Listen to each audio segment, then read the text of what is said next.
Let me guess, you open your phone and it's like the world is ending again. One headline, recession, the next one, war, then inflation, then impending market crash, then a confident guy on TikTok tells you what to do with your money, like he has a crystal ball to your future. And you are sitting there thinking, am I being irresponsible if I don't do something? It's not just news anymore. It's constant, it's loud, it's in your pocket 24/7, and it follows you into your bedroom at night. So here's what I want to unpack today. Not politics, not predictions, just the psychology of why the news makes smart people make reactive investment decisions. The core idea here is that we didn't enter a more dangerous world. We entered a more broadcasted world. Bad things existed before, but what's new is how often you see them and how intensely they are framed. And what I found is that if you don't have rules, you will react. Not because you're weak, but because you are human. So for some context, my name is Ethan Ho. I'm a certified financial planner and I run a registered investment advisory firm. And this is something I want to share early because it's super applicable. Since I've started this career well over a decade ago, people have been calling for a recession. Every year, it's a new reason, a new chart, a new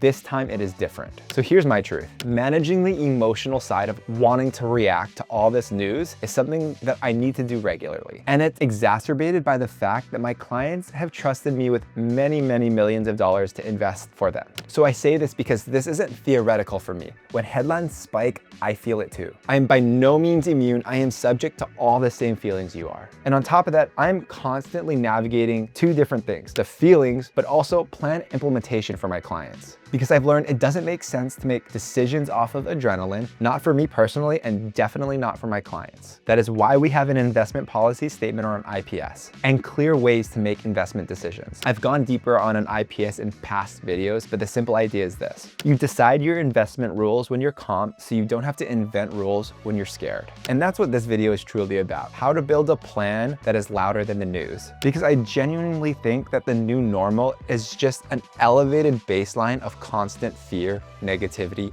doom and gloom. Not because life has gotten any harder, but because fear-based global news is always within reach. So here's the roadmap for today. First, what changed in the world? And second, why your brain gets hijacked. Third, what fear does to investing with real numbers. And finally, fourth, a system that you can repeat. Because fear-based investing shows up in two places, your returns and your peace of mind. So to reiterate the core idea again, we didn't enter a more dangerous world. We entered a more broadcasted world. I want to be really clear with the guardrails here. Bad things happen. Wars happen, inflation happens, uncertainty happens, stuff happens. What I think is new here is how often you see it and how intense it feels. You used to only hear bad news like once a day. Maybe you watched it at the 6 p.m. news, but then you went out and you lived your life. Now you live in a 24/7 feed. And the kicker, it's designed to keep you watching. In my opinion, that has to change your perception. So here's the compact timeline. We went from scheduled news to cable news to push notifications to algorithm feeds. And the algorithm, it's not optimizing for accuracy. It's optimizing for your attention. That is it. So when you feel like everything is worse, sometimes what is actually happening is just your exposure being worse. The bottom line here is that bad things existed, but you are seeing them visually more often, more frequently, and it feels more emotional, and it makes everything feel urgent. So here are three forces doing work on you every day. The first is negativity bias. Your brain is going to give more weight to threats instead of neutral information because that's how we were programmed to survive. Second is availability.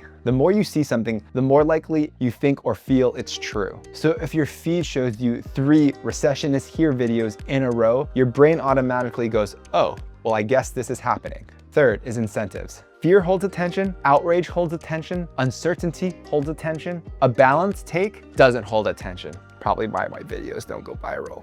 The collapse is coming, well, that holds attention. So if you're feeling anxious about economics, news, and things that are outside of your control, know that you are not broken. You are responding naturally to what I would consider an abnormal information environment. And the tripwire with all this is that you start confusing volume, how much you see and hear something, with what's actually true. If it's everywhere, it must be real. If everybody's talking about it, it must be imminent. If it feels urgent, it must require action. That is the trap. Remember, your brain overweights bad news, your algorithm feed overserves bad news, and your brain calls it data. Now let's talk consequences where people actually lose money.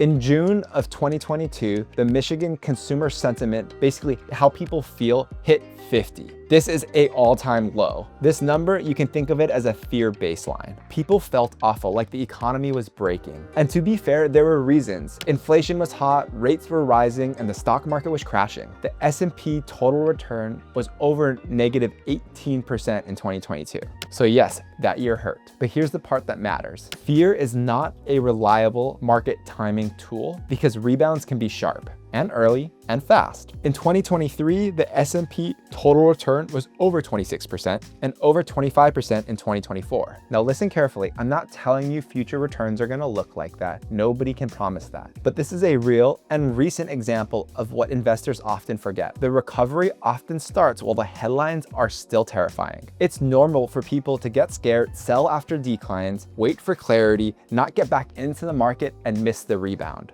They buy back higher or they just never get back in. And I need you to hear this. The markets don't care about your feelings. Your feelings are real, but the market does not price your anxiety. So hear this. Fear spikes after market drops. Market recovery doesn't wait for you to feel better. So waiting for things to feel safe can quietly destroy compounding. And this is where people can get defensive, saying, I'm not emotional, I'm logical. Okay, let's test that, guys. Here are 3 biases. First is loss aversion. We already know that losses hurt about twice as much as gains feel good. So your brain is telling you to stop the pain. Second is recency bias. Whatever just happened feels like it will keep happening. And third is availability heuristic. If you can easily recall scary examples because you just watched them on your algorithm feed, your brain is going to consider them to be much more likely. This is what makes doom content feel actionable. It feels responsible, it feels protective to do something, but most of the time, it's just triggering you.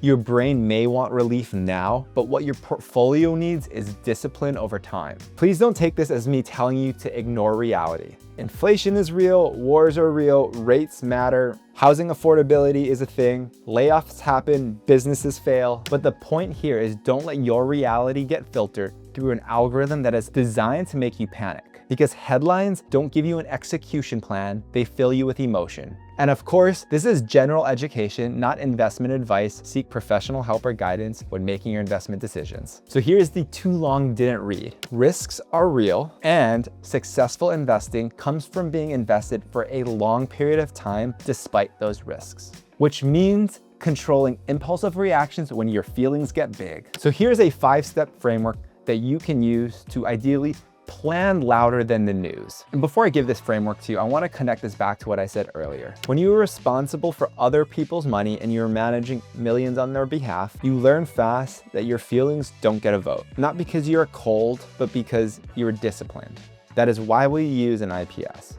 A pre-established set of rules that you build in calm times so you're not freestyling decisions during chaos. And even if you don't have an official IPS document, you can still steal the concept here. Rules first, feeling second. Because in this day and age, doom is the background noise that is constant, and your plan, what leads you to taking action, needs to be louder. So let's get practical. Every scary headline gets one question. Does this change my 10-year plan? Yes or no? If no, move on. If yes, write down what changed, and I want you to write down facts, not vibes. 2, no portfolio changes when you're emotionally hot. Give yourself 72 hours, research, write questions, just don't click those trade buttons. 3, schedule reoccurring contributions. Because if you have to decide, is now the right time to invest every month, eventually fear is gonna win. Automation turns investing into a system and not an internal debate. 4, give diversification the respect it deserves. When fear spikes, people tend to concentrate positions. All cash, all one bet. That is not safety, that is swapping one risk for another.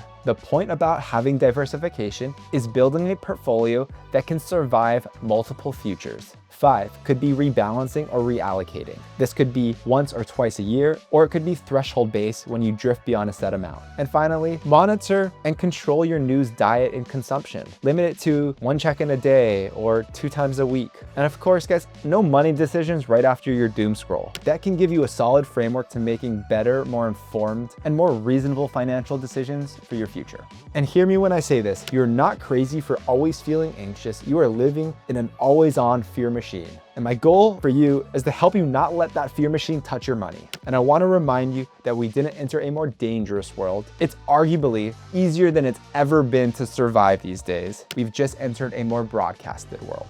The markets, they don't care about your feelings, and doom is the constant background noise that your plan needs to be louder than. So give yourself clear guidelines to make decisions and then follow them, especially when you don't feel like it. Because an investor's edge isn't predicting the future, it's having a plan that can survive the noise. Calm investing, it's not a personality trait, it's a skill that you build. And of course, if you need help developing your money management system, your IPS, or your overall investment strategy, you can schedule a free discovery call with me, link in the description below. See you guys in the next one.